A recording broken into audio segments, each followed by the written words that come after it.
Are we going to ignore the fact that my mic is on my hair right now? Yes. It kept falling when on my shirt, so picked up. Anyways, hi. Welcome back.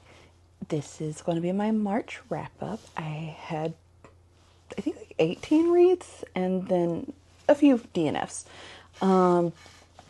But per usual, if I have the physical, I do have my stack. And then if it was like an audiobook or I don't have it, it'll be somewhere.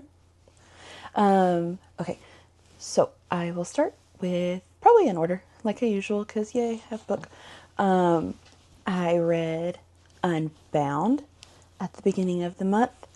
That was really interesting. I actually did not know where the roots of the Me Too movement came from, so I really wanted to read and learn and understand that, and learning not only the roots of that, but also of the person it was about. Like, that author, she was just a very interesting person, and it was such an intense listen. But it was truly incredible.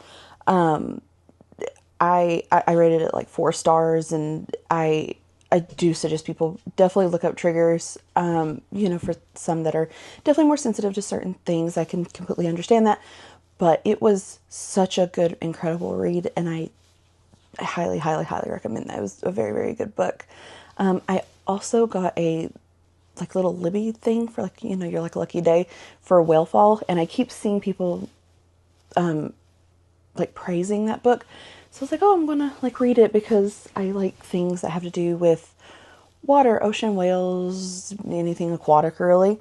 I was not that big on the writing style. I felt like it was very disjointed.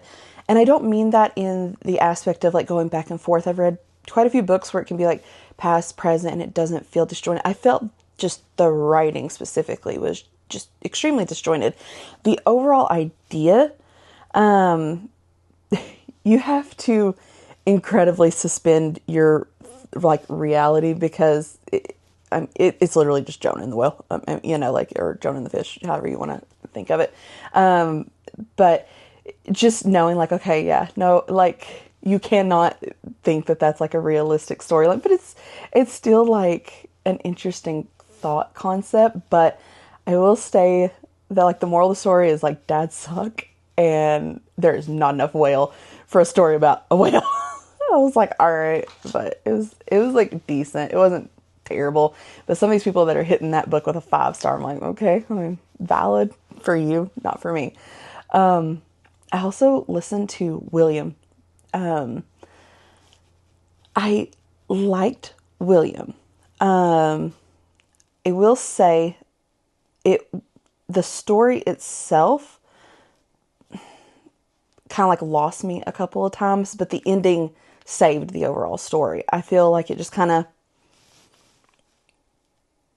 I think it tries to present itself as like, hey, here are the like ethics of artificial intelligence and what we may like have to consider for that. But I think that's where like a lot of people will get and may get lost into it.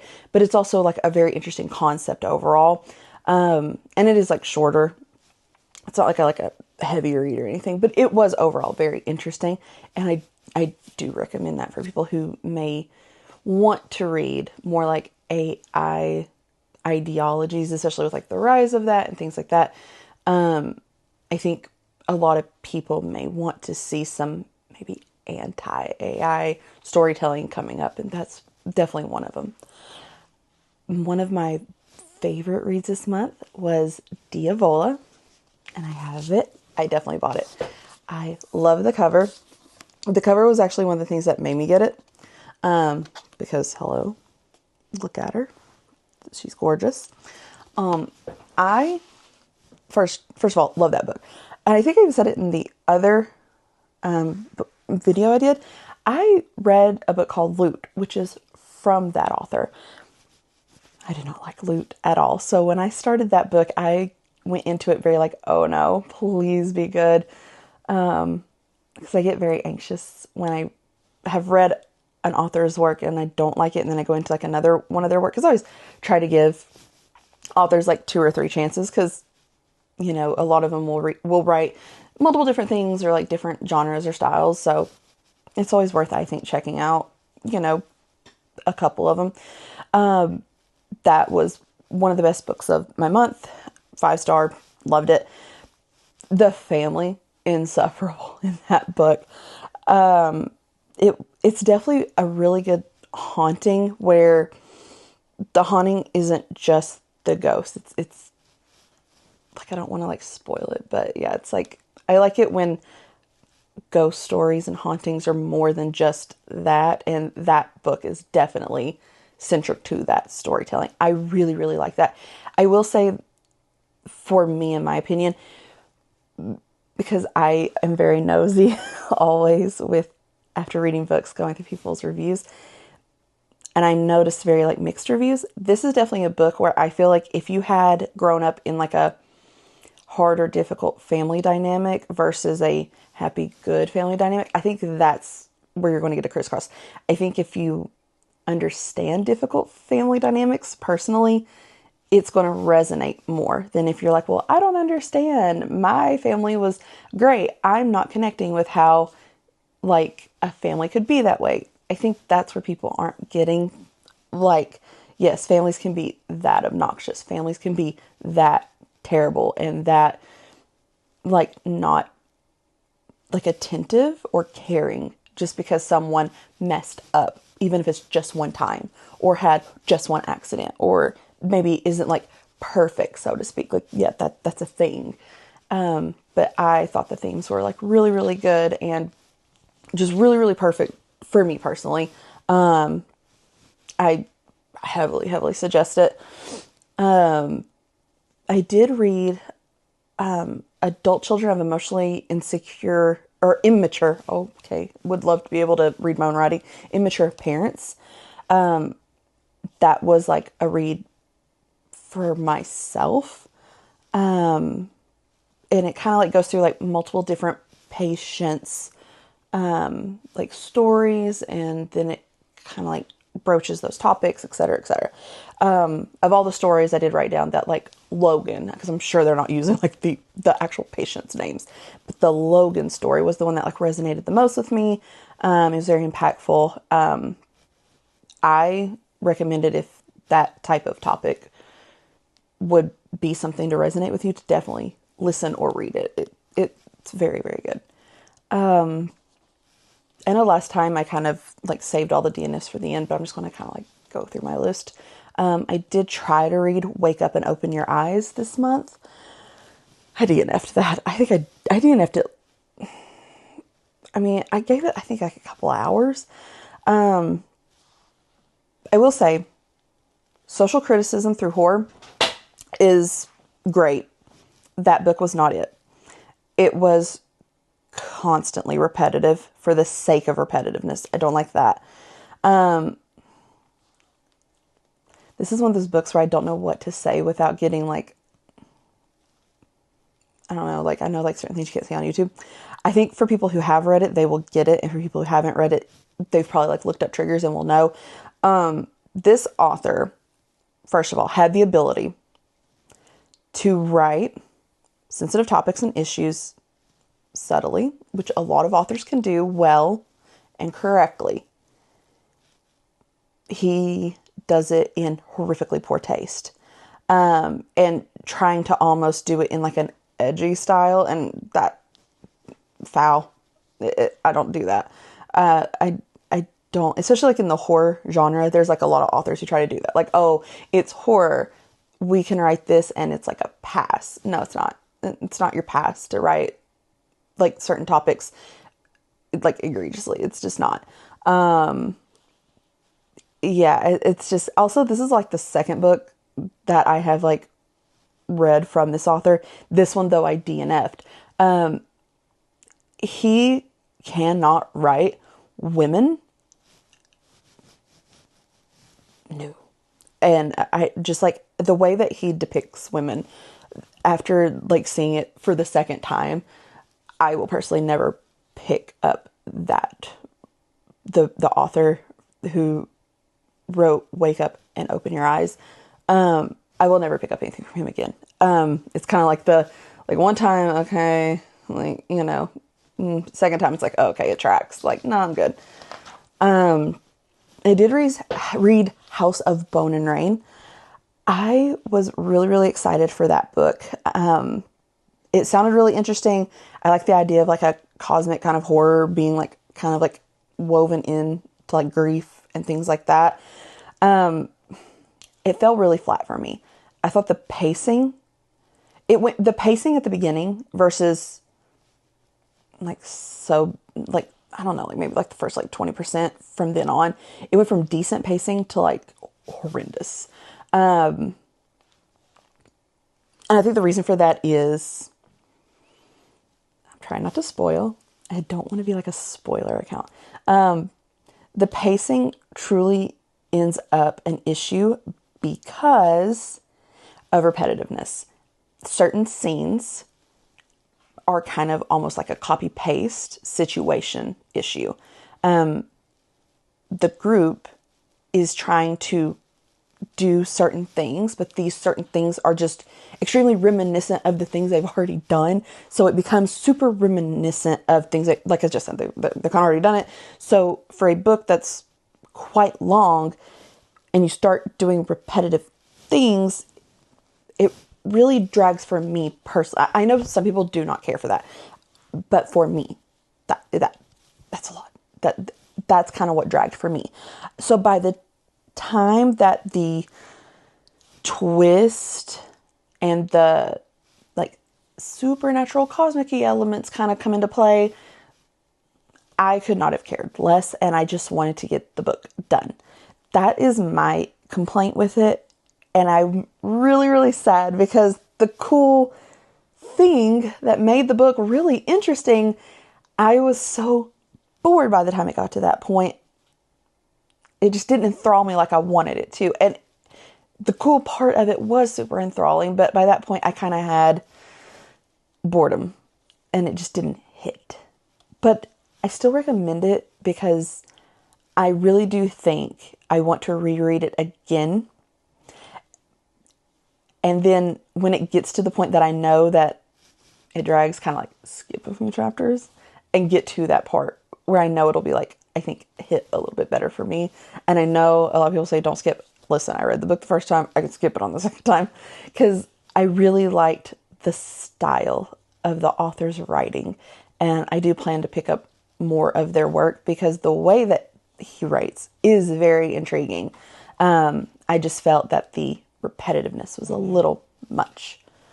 I also read This Thing Between Us. Now that was one I was really eager to read as well. And it underwhelmed me as well. Very jumbly. It just, I don't like, and a lot of books do this, I don't like when you read a synopsis. It's not supposed to be the book. So I'm reading the synopsis. Okay, synopsis, cool. Go to read the book. The synopsis is such a 5% portion of this thing between us. And then the rest of the book is like a totally different idea, so to speak. And it's not that there's like an issue with that, like other books do it too. Like, small complaint for me, but like I personally, if the synopsis had been more to the point of the main part of the book, would not have read that. It just, for one, was wonky, just in the pacing. And I felt like the original concept of the beginning would have been more interesting than what it devolved into in the middle and ending part. And this thing between us was just kind of very underwhelming. And it was short, and I was still very, very bored. Another one I got to read was I listened to this one, Bury Your Gaze. I have learned I don't enjoy camp very well. Very few campy books will I enjoy because they get extremely tropey, which that's the point of camp. This was very like camp tropey. Like it had its like moments where I was like, oh, that's like interesting. Like the book had its moments where it's like, this chapter was really interesting, or this idea was really fun, or that was really funny. The book itself had moments, but the overarching, like when you finish the last page, for me, it was very much well, that's a book. I feel like maybe between pacing and shortening Bury Your Gaze, I would have liked it more, because especially at the end, the point made was a good point. I just felt like it was so long to get to that point. It just didn't hit for me, but I liked so many portions of it that I was like, this is good. And I told multiple people, like, yes, like during like reading it, I was like, yes, you should read this. Yes, you should read this. But then like at the end, I was just like, well, it was still okay. This month I was supposed to go to the library's book club. They had the book, The One. I don't even remember the author, because I'm sure there's a bunch of The One books. It's like a blue cover, all this. The whole point of the book is they figured out a way to like genetically decide who your like soulmate is. First of all, the writing, painfully juvenile. The audiobook is what I was using.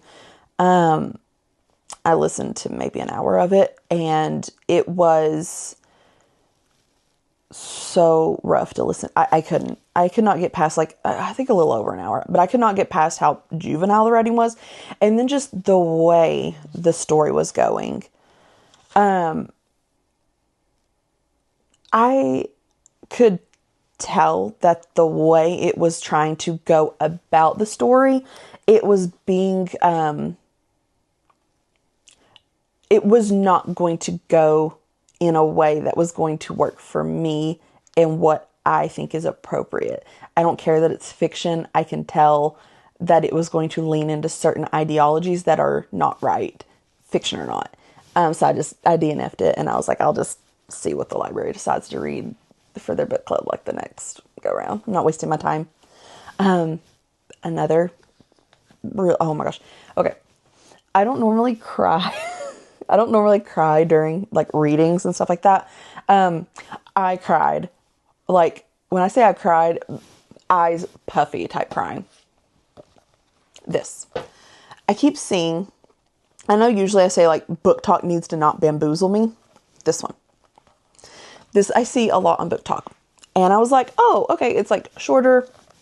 It sounds interesting. You know, like I do like dystopian stuff. I wanted to get it. And I also wanted to get it because like it was an older like novel, and I've been trying to like work in like some older works as well as newer stuff. And I was like, okay, I'm going to get it. Good Lord. The idea itself is like horrific, first of all. Like, oh my gosh. But it's like so interesting the way that the storyline goes to the end. But at the end,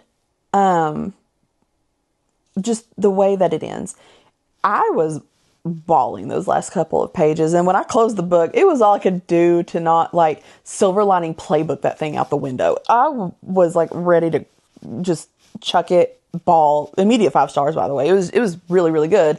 But I was crying. It's so moving. It's beautifully written. It is a must read. Like I know I say often to like friends, I know I've said it in videos, book talk needs to stop bamboozling me. This is like the one book that book talk has not bamboozled me on. It was gorgeous, gorgeous, gorgeous. Love that book.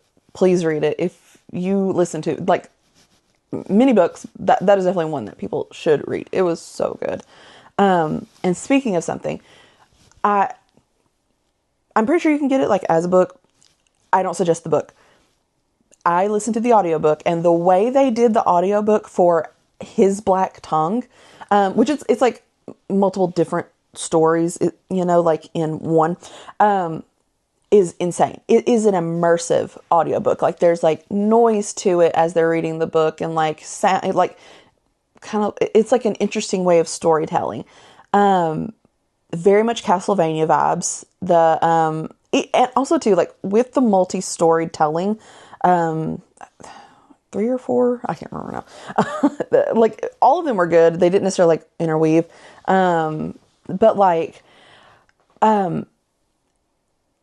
it was like all very like medieval-esque, Viking-esque. Like they all had like their own story to tell, but like all were so good and so immersive just in the way they did it. Like I fully plan later this year, like probably around like Halloween time, upping, because I got that one on Hoopla. I fully want to reborrow it on Hoopla and re-listen to it during Halloween because it just was so good. And it's not that long. I think it was only like 6-7 hours. It's really not that bad. But it just, I cannot stop. Whoever decided to be like, hey, yeah, let's do it this way. Brilliant. Like truly, it was a great idea to do that. I really would like more books to do that. Just the noises and the immersibility of a story like that was really cool. I also listened to another nonfiction book called Invisible Women. It was like a data book. It's, in my opinion, necessary to listen to, but also it was devastating listening to that because it was like, I don't like hearing these like statistics that are like scientifically backed. They have, like footnote, like all, like I don't like knowing facts that are like this sad and hard and devastating, but it was very much necessary, I think, for people to like be aware of these types of things. And it was very interesting. But yeah, that was very, very eye-opening is, I think, a proper way to put it. Speaking of eye-opening, I've had this on my shelf for quite a while, and I think I've said it in like another video too. I'm trying to get through, see all these shelves, tons of like unread stuff. So I'm trying to get through a bunch of stuff I've not read on top of like new stuff that I want to read. This is one of the things I've had on my shelf for a while. And I know a lot of people have said like, it's, really like sad, but it's really good to read and all that. And obviously as a millennial, Britney Spears is someone you're going to like know about and like have like followed, through like the conservatorships and things like that. Girl, if I wasn't already a Justin Timberlake hater,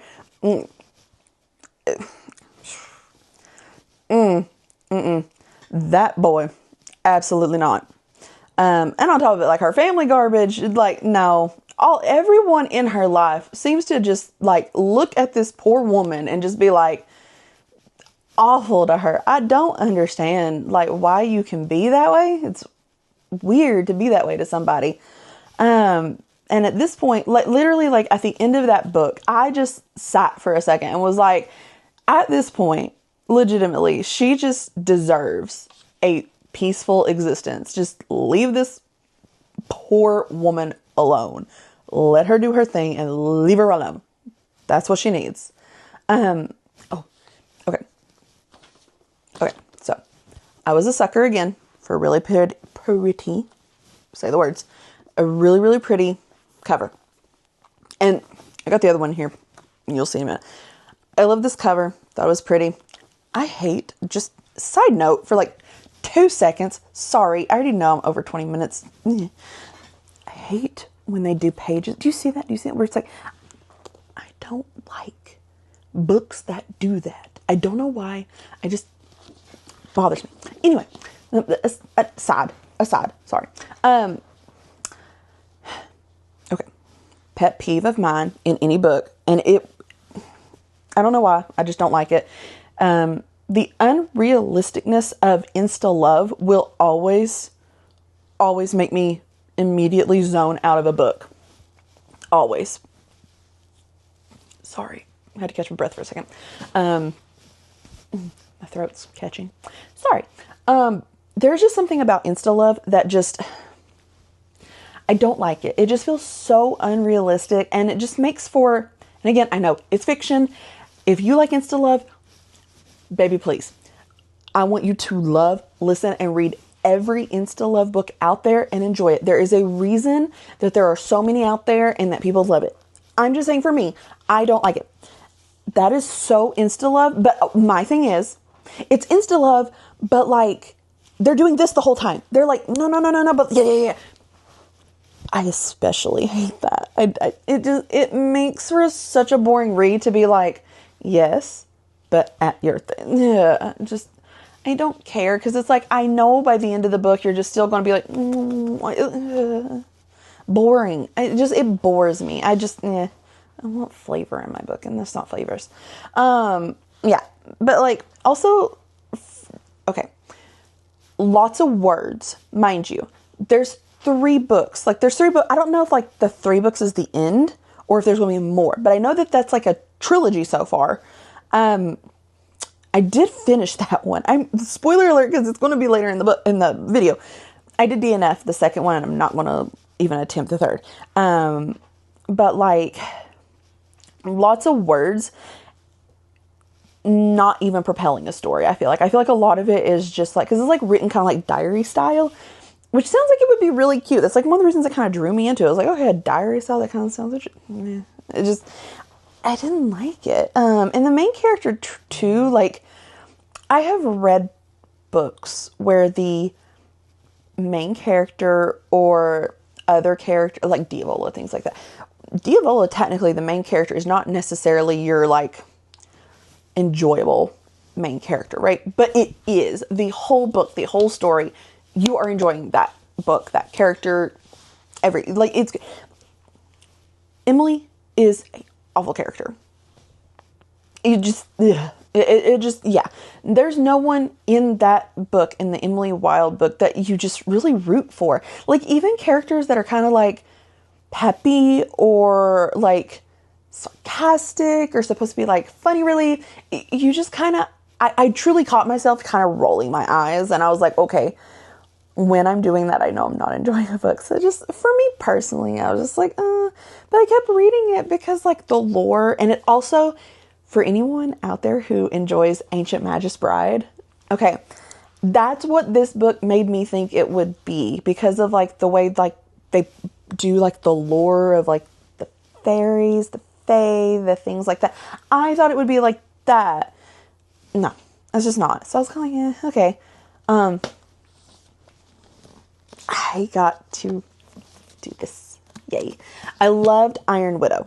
Like, hands down, loved Iron Widow. Loved Heavenly Tyrant. I will say, as much as I love this, Iron Widow is peak. Like, peak. Iron Widow is the best.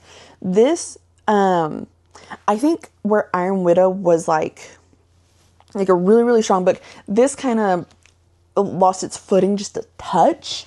But it was still like really, really good. And I'm really, really excited for, I'm assuming a third, like the way that ends. That's not the end. Yeah. That is you can tell that is definitely like a middle book. It is setting up. There is a little bit of a pacing issue. But it is overall like a solid book. Like, I loved it. Yeah, no, hands down, read it. And I need them to hurry up and get me the third book and write like 40 more immediately. I could read literally like 40, 50 more books in that like world story. It doesn't matter. It's such a good story. Characters, again, just like I was saying, half of those characters, awful. Love them. I can fix them. No, I don't want to fix them, actually. Love them. Yeah, please read those. Another book I DNF'd this month. When I was younger, I read the Twilight series, like way younger. And then I'm seeing like the rise of like Hunger Games popping back up. A lot of people like redoing like Twilight stuff too.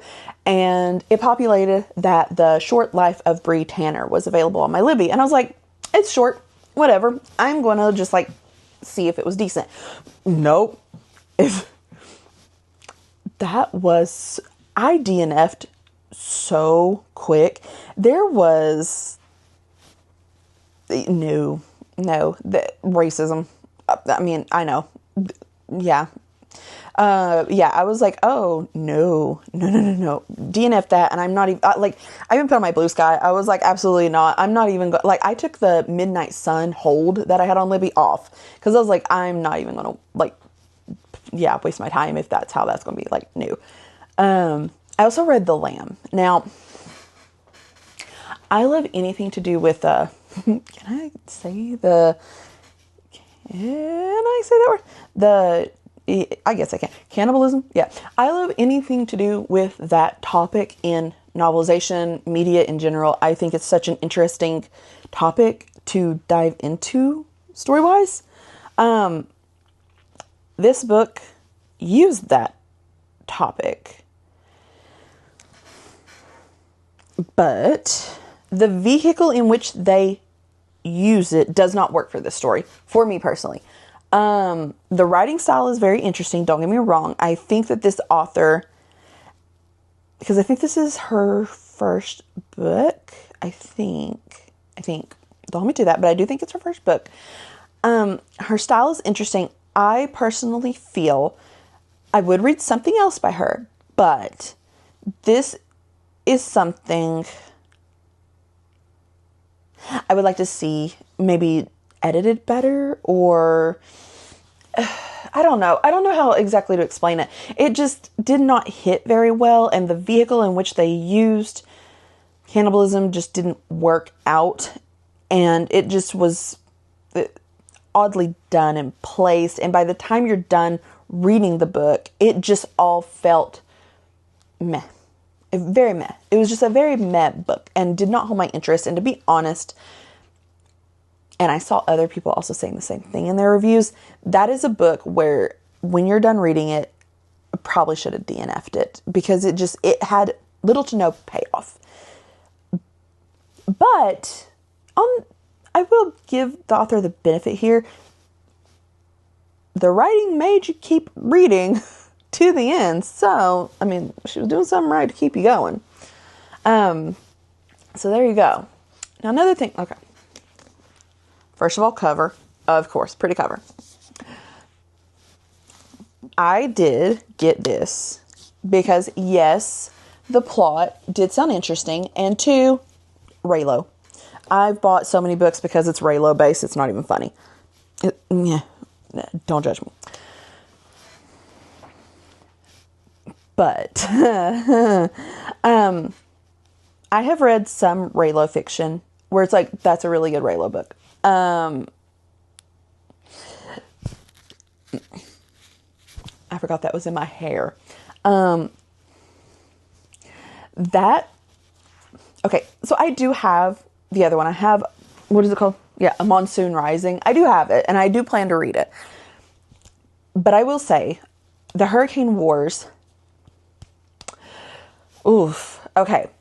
I can now, after reading that one, and again, like I said, I have read other fan fiction turned into books. I can see after reading that why people say some fanfic should not be turned into books. As a very avid AO3 user, things like that, that could have stayed on AO3. It's not that it's bad, but it's not fleshed out in any meaningful way. It's a lot of info dumps, but yet at the same time, I feel like for a fantasy novel, despite the info dumps, the world itself is not like fleshed out. It's not giving. Like you get, I feel like I got to like 3/4, really the end of the book, and I'm like, okay, this is very weak. Like, I get that there's a war. I get that we're doing, without the spoilers, I get that we're doing XYZ tactics, but why? Like, what are XYZ's reasons? Yeah, and then like also too, the I'll show you. Also pretty map. I do like fantasy books that have maps. I will say this. This I should have known all, if you can see, where it says I did this for the rats. I know. I could tell that I'm being very nice. I'm going to be very nice. I can tell it is specifically for the fandom. Now, I'm going to say this too. I want every writer out there to get that bag. So if Queen got her bag, yes, I'm happy for her. But that was not enemies to lover. That was freaking instant love again, first of all. So cannot stand that. Like I just said before, the world building lacks. Literally, I've got my voice. Did you hear that? I got like 2 pages of this. Another issue too is when you're reading that, you can almost at certain points see the Star Wars scenes in the scenes of this book. Not that it's like plagiarized, but like, I'm not saying that, but it's like you can like see the heavily inspired like sequel scenes, and it's just like, okay. It's a little like again, fanfic turned book. Stay on fanfic at that point.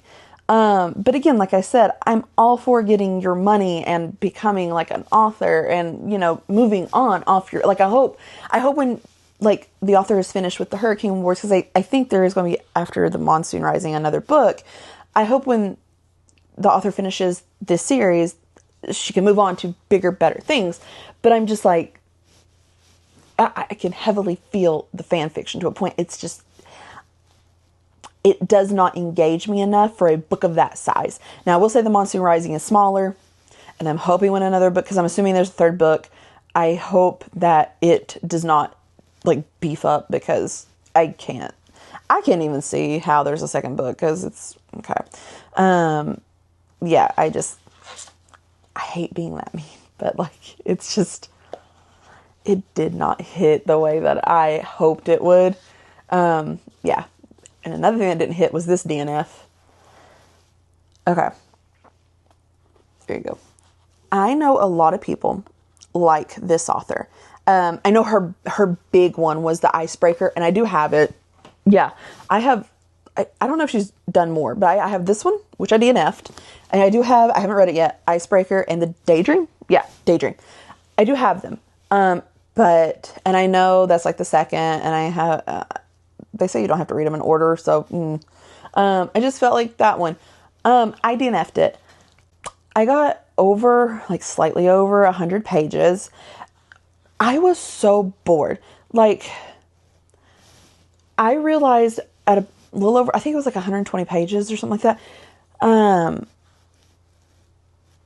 I did not care. I don't care what you're doing. I don't care what anyone else is doing. I was so bored. And then it's not that this is like a massive book, I don't know, maybe like a little over 300. Yeah.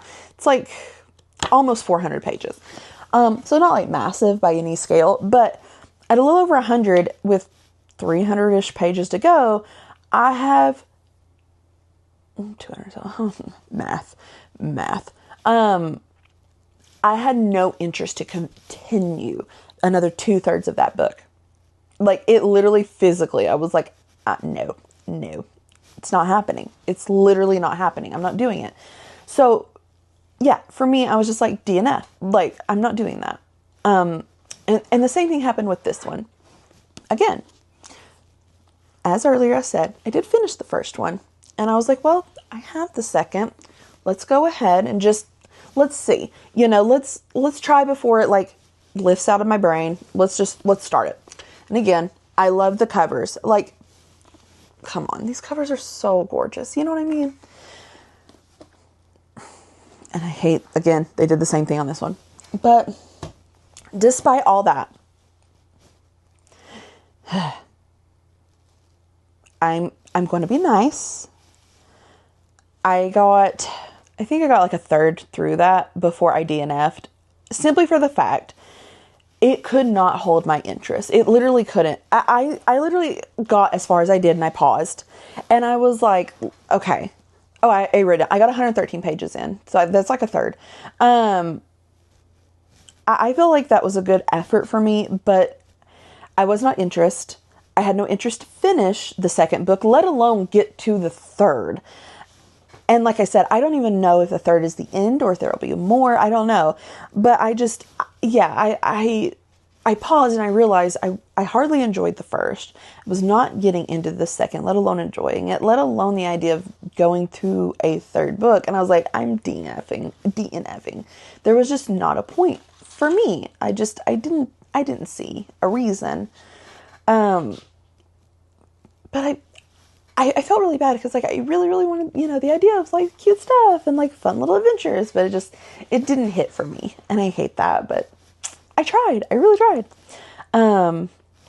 Did do a couple more books at the end of the month. I DNF'd A Broken Blade. Again, audiobook, right off the bat. I know this is petty. Leave me alone. The second the dedication said dedicated to book talk, I nearly crashed out. Because my brain literally went, do not bamboozle me. And then sure enough, I did not like the vibes of the, I'm not like other girls, I'm special. That was the vibe the main character was giving me. I don't like any book that does that. It drives me up a wall because it's just like, okay, what year are we writing this? I don't like that. The writing style too, I had to double check. A Broken Blade is not like specified to like the YA section. It's like to the adult section. And yet the style of writing, because I don't care what people say, there is a stylistic choice of writing for the two. It was YA coded, which was very odd to me. But I still like, whatever, like people have a writing style and that's like your style, whatever. Despite the adult themes and triggers though, we're writing as if it's YA coded.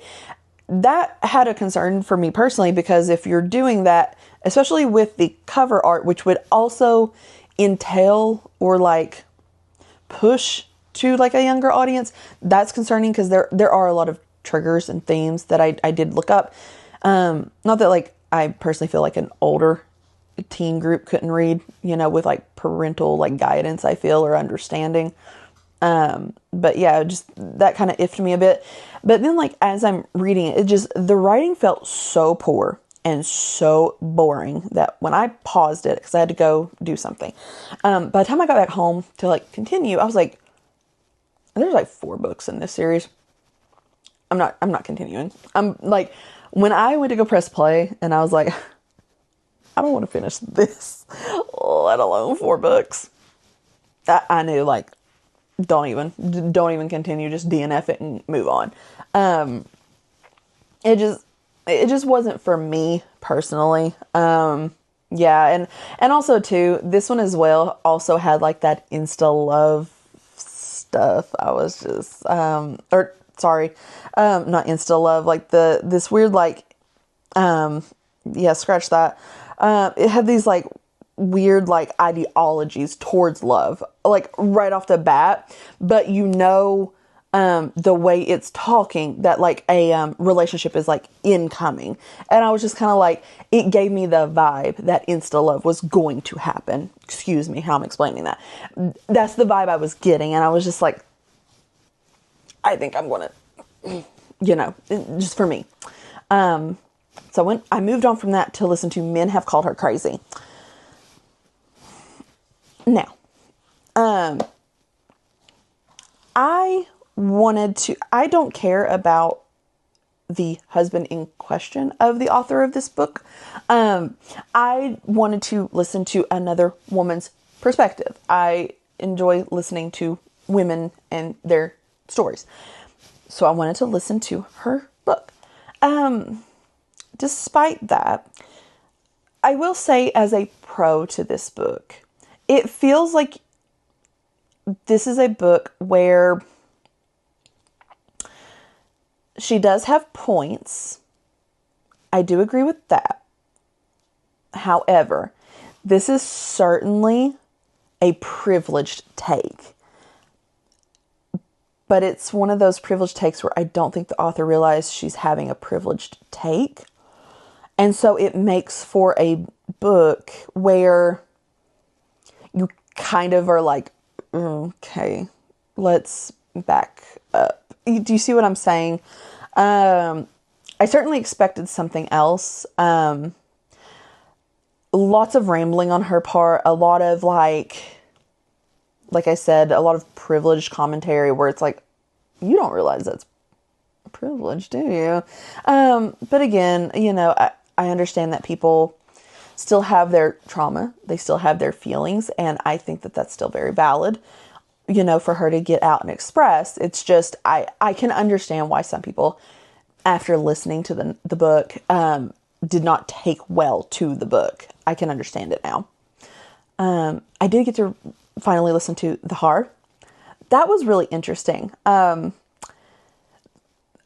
it wasn't. I loved the character Arthur. That was my king.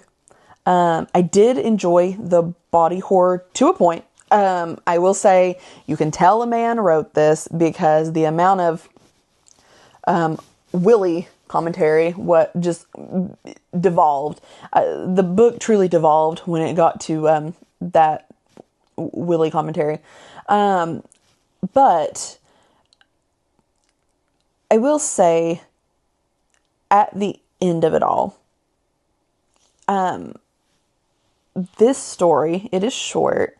Overall, it does have a point, and I like the point it made. It just, plot and characters are very weak.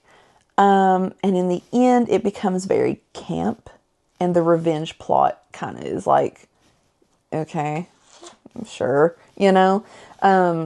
but I think for what it is, and as short as it is, if you like some body horror, go for it.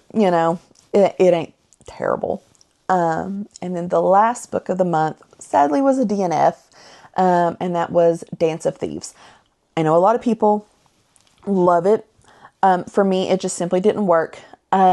Simply for the fact, insta-love, out the window. I do not like when it's all enemies to lovers. Okay, vibes. Down for that. 2 chapters later, why are we in love? That doesn't work for me. That's not really enemies to lovers, in my opinion. And I'm seeing that a lot lately in fantasy novels. And not even just fantasy novels, like a lot of romance novels are doing that too, where it's like enemies to lovers, 2 chapters later, it's insta-love. It's not real enemies to lovers, but vibes though, whatever works. I also understand that this is geared towards a younger audience, but the writing structure of this book was so incredibly juvenile. I think that's truly why I had to DNF it. It was not written for me, and that's fine. That's why I personally stopped reading it. This was definitely a book not written for me. I'm fine with that. And I stopped. No problem. And that was that. That's what I read in the month of March. I'm going to go into April hoping for a little bit more, because I feel like I DNF'd a lot this month, and I don't want to do that in April. I feel really bad when I DNF. But if you watched all this, I appreciate it. You can see my little buddy in the background. He probably wants to go for a walk, so appreciate it. If you liked it, please like it. Would love a subscription to this, and see you next time. Bye.